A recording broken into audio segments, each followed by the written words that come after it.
आपलं स्वागत. पाहूयात आजच्या ताज्या घडामोडी. लेकराला त्रास न व्हावा, तो दुःखी होऊ नये, त्याच्या भावनेला ठेच लागू नये, त्याचा आत्मविश्वास कधीच तुटू नये याची काळजी प्रत्येक आईवडील घेत असतात. मुलांच्या यशासाठी दिवसरात काबाड कष्ट करतात. उत्तुंग ध्येय गाठल्यानंतर, मोठेपणा प्राप्त झाल्यानंतर त्यांना विसरू नका. त्यांना खूप प्रेम द्या, आदर करा.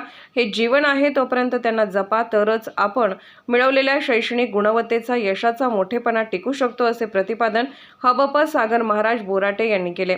जनवाड येथील नवी सखी ग्रुप यांच्या हळदीकुंकू कार्यक्रमाप्रसंगी हबप सागर महाराज बोराटे यांच्या कीर्तनाचे आयोजन करण्यात आले होते. समस्त देशाचे दैवत छत्रपती शिवाजी महाराज आहेत. आज शिवाजी नसते तर हिंदू धर्म नसता. भारत देश हा जगातील देवघर आहे. अख्खं विश्व हे माऊलीचं घर आहे. आजच्या महिलांमध्ये मातृत्व, कर्तृत्व, नेतृत्वाची ताकद आहे. प्रत्येक महिला स्वयंपाकघरात अन्नपूर्णा होते, आजारावर उपचार करणारी धन्वंतरी होते, अभ्यास घेणारी सरस्वती होते, पैसा कमावणारी लक्ष्मी होते व संकटकाळी उभी राहणारी आई जगदंबा होते. महाशिवरात्री, रामनवमी, हनुमान जयंती, नरसिंह जयंती व कृष्ण जन्माष्टमी ही 5 पर्व काळ महत्त्वपूर्ण आहेत. ज्या घराच्या पुढे तुळशी आहे ते घर हिंदुत्व झाले आहे. जीवनात कुणालाही अवहेलना करू नये. आपल्या बोलण्यातून प्रेम, स्नेह, ममता, गोडवा वाढवला पाहिजे. आई इतके श्रेष्ठ कुणीच नाही. आईचा अपमान होऊ देऊ नका. भगवंताच्या नामस्मरण करावे. आपल्याला देव दिसणार नाही, पण देव माणूस दिसतील. त्यासाठी आपण देव माणूस व्हावे. आपल्या वाणीतून नामस्मरण करून देव दगडात पहिल्याचे आपले जीवन हे परमार्थ होईल. आज देशाला जिजाऊंचे संस्कार व आदर्शाची गरज आहे. आजच्या महिलांनी आपल्या मुलांना जिजाऊसारखे संस्कार देऊन समाज व देश बलवान बनवण्यास मदत करण्याचे आवाहन यावेळी सागर बोराटे यांनी केले. छत्रपती शिवाजी महाराजांच्या कार्याची स्मृती घेऊन आताच्या पिढीने पुढे जात राहिले पाहिजे. आपण कितीही श्रीमंत झालो तरी बापाच्या झोपडीतील स्वातंत्र्य कुठेही मिळत नाही, आईचे प्रेम कुठेही मिळत नाही. आपले आई वडील कितीही वयस्कर झाले तरी त्यांचा अपमान कुठे होऊ देऊ नका, कारण झाड जुनं झालं तर सावली कमी पडत नसते, हे प्रत्येकाने विसरू नये, असेही सागर महाराज बोराटे यांनी सांगितले. या कार्यक्रमास मंगल शिंदे, शकुंतला मगदूम, वर्षा चौगले, पूजा पाटील, राणी झोंड, स्नेहा पाटील, उज्ज्वला मगदूम, वैशाली मगदूम, सविता घाडगे, कमल पाटील, रेश्मा झोंड, श्वेता मगदूम, माहेश्वरी पाटील, डॉक्टर श्रुती रावळू केदारी, रुक्मिणी रेंदाळे, अनिता मगदूम, विद्या यादव, प्रिया रेंदाळे, कृतिका रावळ केदारी यांच्यासह नवी सखी ग्रुपचे पदाधिकारी व जनवाड ग्रामस्थ उपस्थित होते. SB न्यूजसाठी बोरगावहून मुख्य संपादक शिवाजी भोरे.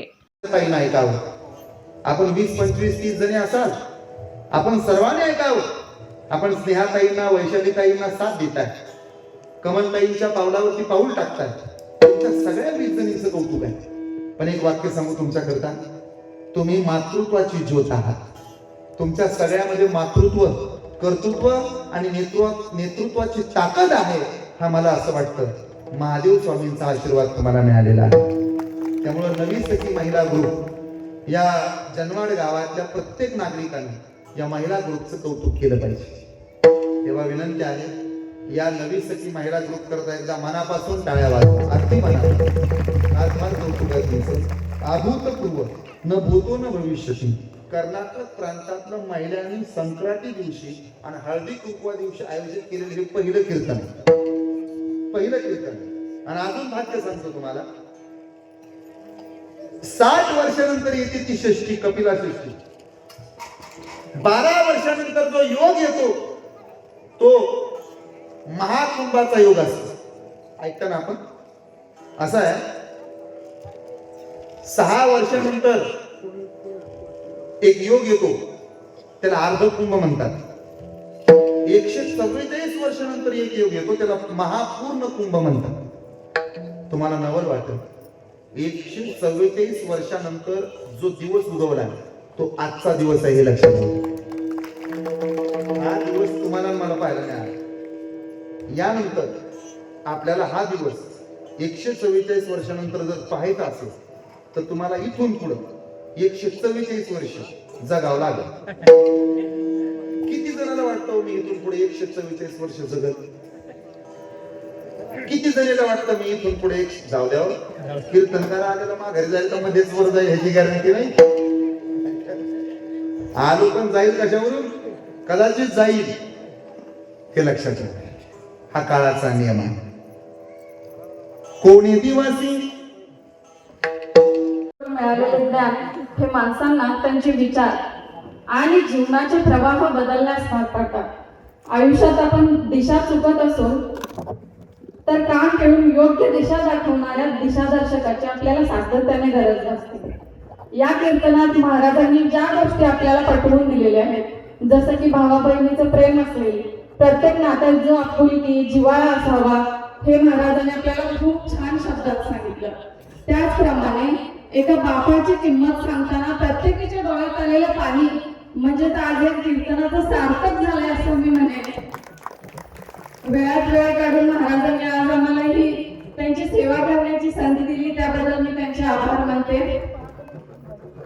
विचारांच्या मशाली हातात घेऊन तळपत्या सूर्यांचा वारसा सांगणाऱ्या मान्यवरांचे आभार. वादळांना छातीवर झेलण्याचे लोकांच्या युक्तीचे आभार. उत्तम उदात्त विचारांनी प्रेरित असे कार्यक्रम घडवून आणणाऱ्या आयोजकांच्या इच्छाशक्तीचे आभार. वेळ, पैसा, परिश्रम खर्च करून कार्यक्रमाच्या यशासाठी झटलेल्या प्रत्येक व्यक्तीचे आभार. सर्व काही सुरळीतपणे घडवून आणणाऱ्या त्या ईश्वरीय शक्तीचेही आभार. आभार आभार आभार. आपण आलात, आपले सर्वांचे मनापासून आभार. धन्यवाद. राजकीय, सामाजिक, आर्थिक असा सर्व घडामोडींचा आढावा पाहायला विसरू नका SB न्यूज चॅनल आणि नक्कीच सबस्क्राईब करा.